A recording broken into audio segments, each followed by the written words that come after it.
Hello everyone, I welcome you all once again to my education channel Prabhavi Education Hub. And in this video we are going to continue this lesson subordinate code. This is chapter 36.3 I am going to cover. This is a very important chapter as far as the UPSC examination is concerned, because in this video I am going to cover लोक अदालत. लोक अदालत मैं आपको बताऊंगा इस video में. And this why this is important because हमारी इतनी बड़ी जनसंख्या वाली कंट्री में एक ऑल्टरनेटिव मैकेनिज्म मिल जाए न्याय के लिए, ऑल्टरनेटिव डिस्प्यूट रिजोल्यूशन का एक मैकेनिज्म मिल जाए तो बहुत अच्छा है. और वो मैकेनिज्म हमें मिला है लोक अदालत के थ्रू. कोर्ट्स में केस जाते हैं तो बहुत टाइम लगता है, कॉस्टली होता है एंड बहुत ही रिजिड हो जाता है वहाँ पे मामला. इसके एवज में अगर आप लोक अदालत में जाते हो, जो कि बेसिकली नालसा के अधीन ही है, नेशनल एक एक्ट आया था ऑल्टरनेटिव मैकेनिज्म के लिए. और इसमें क्या होता है कि जो पार्टी है वो साथ में मिलकर डिस्प्यूट रिजोल्यूशन करने की कोशिश करती है, सपोर्टिव होती है काफी. और बहुत इंपॉर्टेंट ये मैकेनिज्म है, बहुत ही अच्छा है. स्टेट लेवल पे या फिर सुप्रीम कोर्ट कमेटी इसका बेसिकली इसको इम्प्लीमेंट करवाती है. हाई कोर्ट कमेटी भी इम्प्लीमेंट करवा सकती है. तालुक में जो कमेटी होती है, जो ऑर्गेनाइजेशन होता है, वो भी इसको इम्प्लीमेंट करवा सकता है. सब कुछ जानेंगे हम डिटेल में. ये ब्रीफ मैंने इसके बारे में बताया. इससे पहले बोल दूं कि अगर आप चैनल पे नए हो तो सब्सक्राइब जरूर करना, बेल आइकन को अभी प्रेस कर लेना सो दैट आपको नोटिफिकेशन मिलता रहे आपको, एंड आपका प्रिपरेशन सही डायरेक्शन में चलता रहे. पीडीएफ भी मैं प्रोवाइड कर दूंगा जब मेरी पूरी सीरीज कंप्लीट हो जाएगी. थोड़ा टाइम लगता है, मुझे अकेला मुझे बनाना पड़ता है.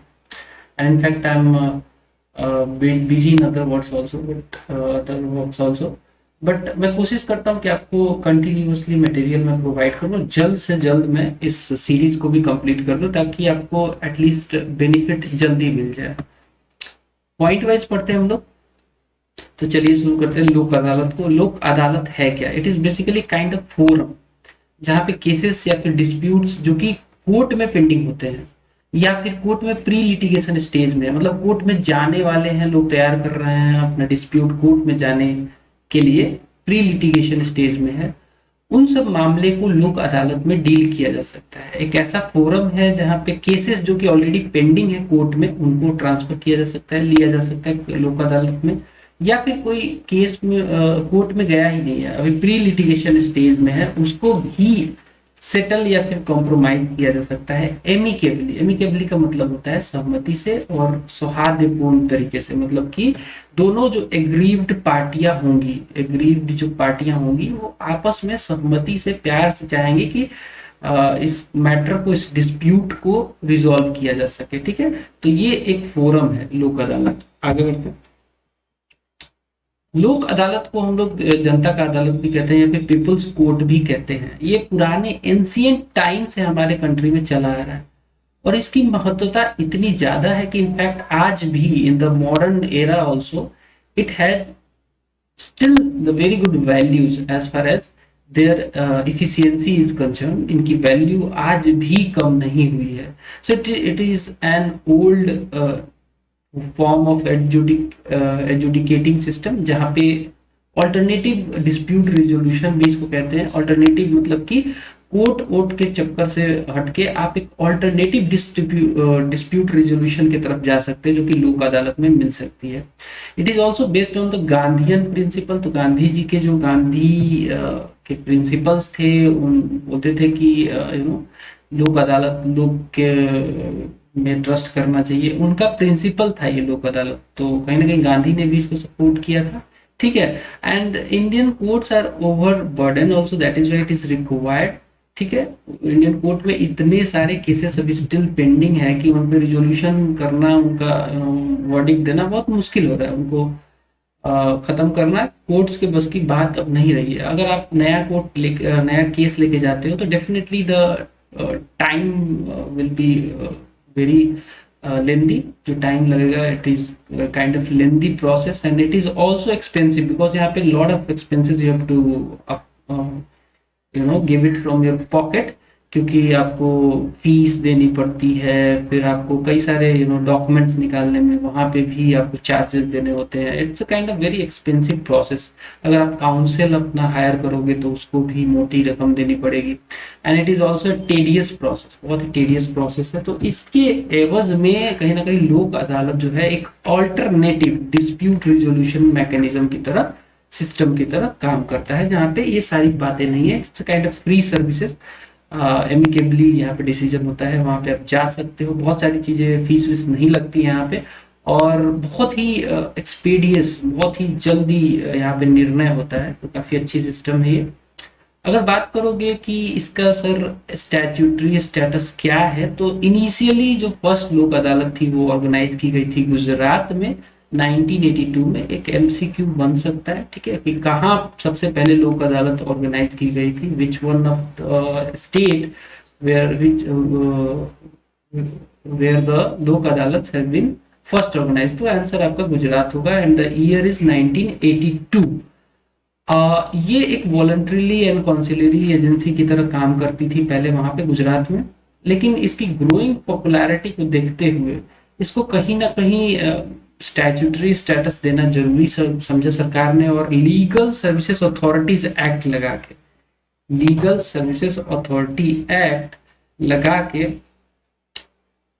लीगल सर्विस अथॉरिटी एक्ट लगा के 1987 में ये एक्ट पास करके सरकार ने इसको एक स्टैट्यूटरी स्टेटस भी दे दिया। मतलब ये कानूनन तौर पे ये एक कानूनी मैकेनिज्म है। इसको ऐसे नहीं कि आप वॉलंटरीली या फिर कॉन्सिलेटरी एजेंसी आप कह सकते हो, इसको एक स्टैट्यूटरी स्टेटस ऑलरेडी दे दिया गया है। आगे बढ़ते हैं।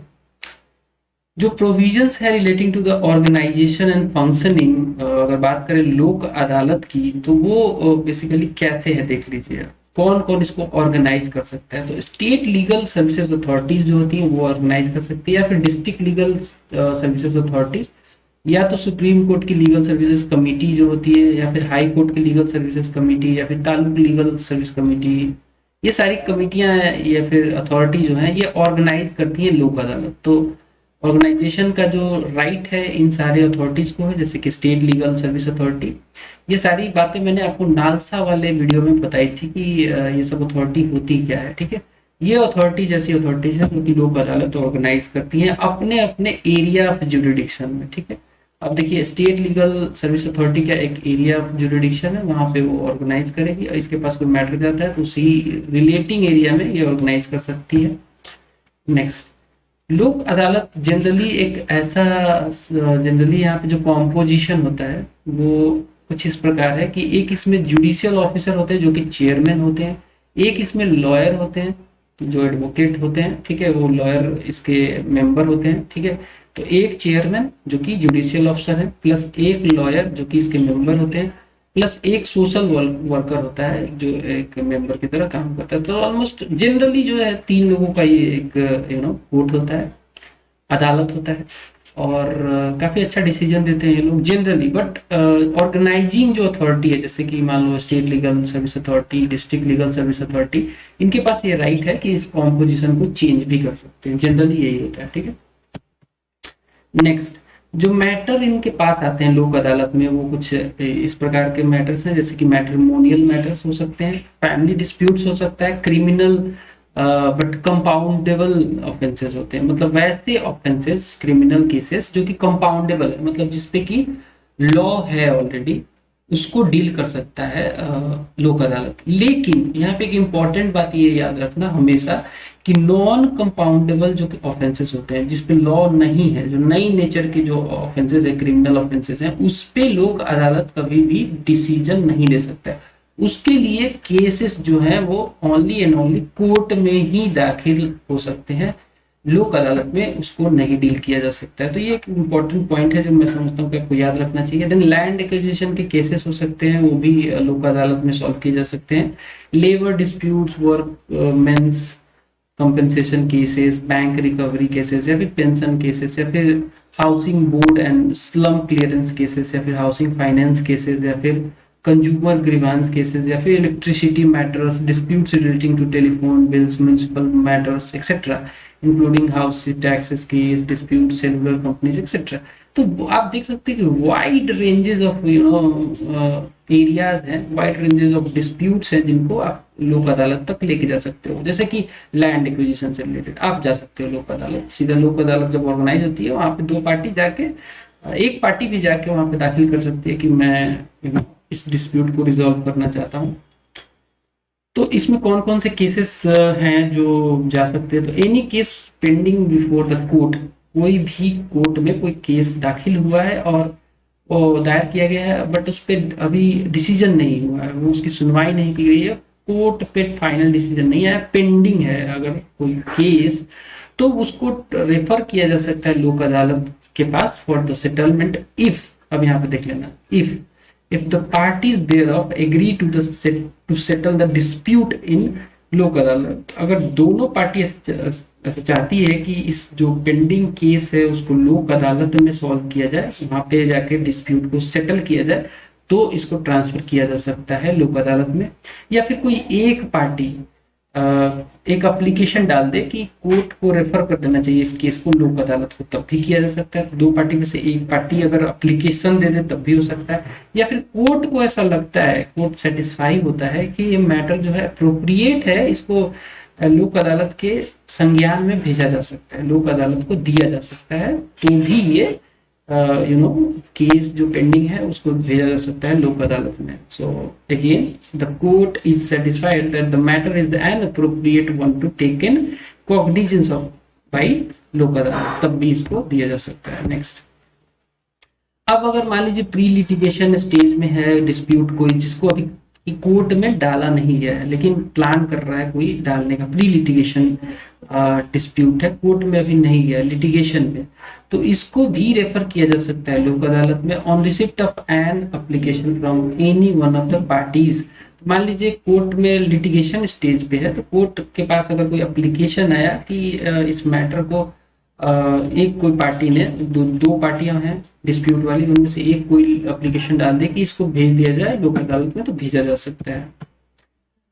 द लोक अदालत shall have the same power as that of the civil court under the Code of Civil Procedure 1908। तो देखिए पावर जो है कहीं ना कहीं लोक अदालत के कम नहीं है। अगर आपको ये लगे कि अरे यार ये तो ऑल्टरनेटिव डिस्प्यूट रेजोल्यूशन मैकेनिज्म है तो डेफिनेटली इसमें जान नहीं होगी, ज्यादा पावर नहीं होगी, नहीं, ऐसी कोई बात नहीं है।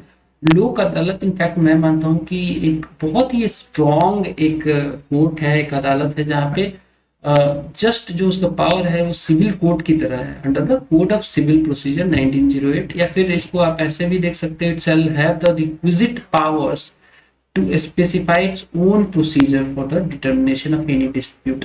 साथ में एक तो इनका पावर कोर्ट सिविल कोर्ट की तरह है, साथ में इनको इतना भी पावर दिया गया है कि ये इतना ज्यादा पावर दिया गया इनफैक्ट कि ये स्पेसिफाई कर सकते हैं अपना खुद का procedure dispute settlement, dispute resolution के संदर्भ में।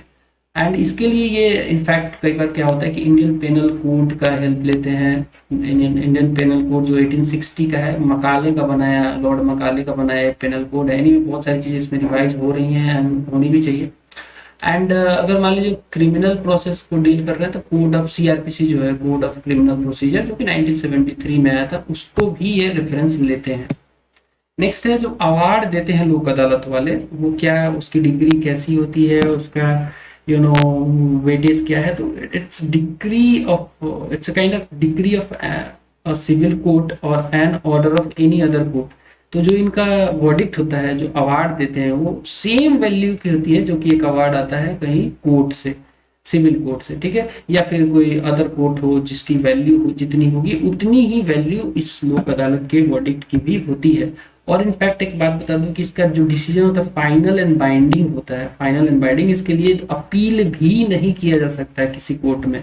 तो यहाँ पे ये बहुत ही स्ट्रॉन्ग बनाता है इस कोर्ट को कि इसका जो वर्डिक्ट है वो फाइनल होता है और बाइंडिंग होता है। So there can not be any appeal. तो फर्दर इसको और किसी भी मैटर को डिले नहीं किया जा सकता है अपील कर करके, ठीक है। नेक्स्ट, बेनिफिट क्या है।